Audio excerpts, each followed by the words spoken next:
Assalamualaikum warahmatullahi wabarakatuh. Nuwun kawulun nuwun para alim ulama, para rawa kiai ingkang tanah dados pantune kawula tasih ingkang dahat kinabekten. Para sesepuh pinisepuh ingkang pono ing pamawas. Lebda ing pitutur ingkang dahat kinabekten.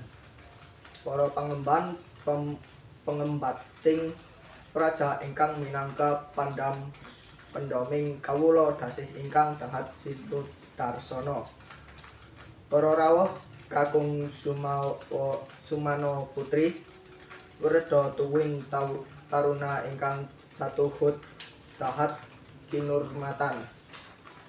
Ingkang rumiyin kula ngajugaken raos syukur ngoten ngrasa dalem Allah Subhanahu wa taala. Karana sih wilasa miwah barokahipun ingkang sampun kaparingaken dumateng panjenengan sedaya lan kula.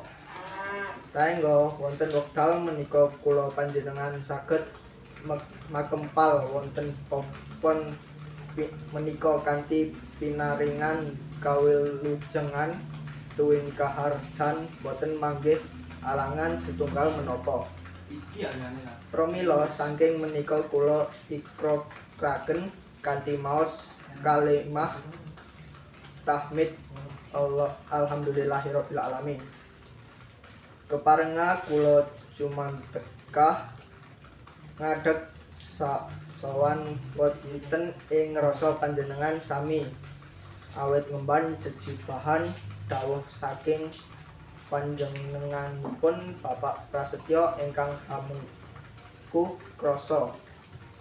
Keparengan kula jejer minangka panata adicara wonten ing adicara Dauping Kang Putra Kinasih Nung inggih kang aselih Sang Kusumaning Ayudyah Puspatil Haruming Tias ingkang arsa kadhawuhaken kaliyan putra Bagus kang aselih Sang Kusumaning Bagus Arga Putradewa. Putra saking panjenenganipun Bapak Puja Sentika ingkang minjil saking tlatah Kartasura Hadiningrat. Para rawuh kakung saha putri ingkang dahat kinurmatan. Sumangga adicara siang punika kita bikak kanthi waosan basmalah saserengan bismillahirrahmanirrahim. Tumapaking adicara salajengipun waosan ayat suci Al-Qur'an dumateng ingkang kajibah kula sumanggaaken. Waosan ayat suci Al-Qur'an. Maketan ngumandangipun dawuh-dawuh luhung saking Gusti ingkang mubeng dumadi ingkang kaseret wonten ing kitab suci Allah Al-Qur'an. Mugi sageda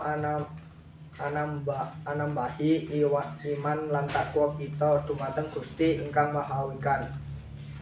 Salajengipun ngancik adicara madya atur pangembagya raja dumateng Bapak Harja Waskya ingkang minangka selusih saking ingkang mangkugati sasana pangandikan kula aturaken.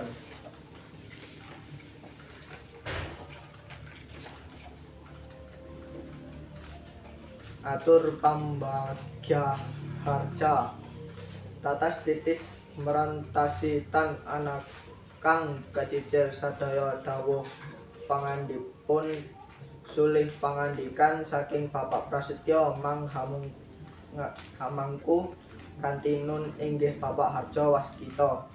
Kula namung saged nderekaken sugeng lenggah malih kanthi suka mardikaning maneh. Tumapa adicara salajengipun nun inggih atur pasrahe sang pinangaten kakung dumanti Bapak Wisnu Tinulat ingkang minangka sesulih saking kadang besan nun inggih Bapak Puja Santika sakulawangsa dalasan para pangobyonge pinanteng saking tlatah Kartasura Hadiningrat. Sasana pangandikan kula aturaken. Atur pasrah, atur panampi, adicara kirab kanatrendrat len lerem, adicara kirab kasatriyan, paripurna kirabye Sri Pangeten keparing kula ngaturi para ingkang mangke kula sebat asmanipun keparing jumeneng jajar kaliyan Sri penganten badhe kapundhut foto sesarengan pinangaten kekalih. Adicara foto.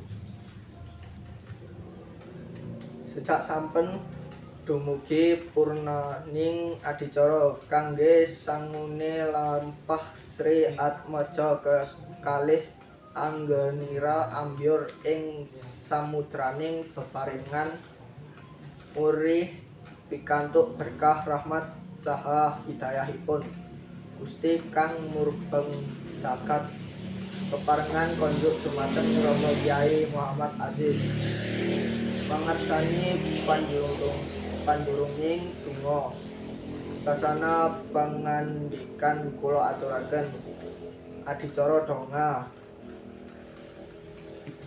munggi kanthi panjurange donga kalawau segede ugi sumrambah dumateng kita sedaya saengga tansah pinaringan pengayomaning Gusti Allah Subhanahu wa taala saengga saparing purnaning pahargyan punika mangke kula dalah panjenengan sami tansah ginanjar wilujeng bagas waras konten kirang sawiji punapa amin. Lan sumangga adicara menika kita pungkasi sesarengan kanthi munjukaken raos puji syukur dumateng ngrasani Gusti kang murbeng dumadi kanthi atur hamdalah sesarengan. Alhamdulillahirabbil alamin.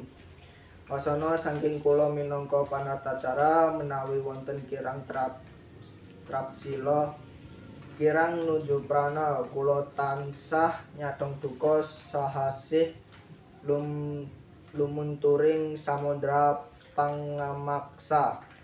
Wasana wassalamualaikum warahmatullahi wabarakatuh.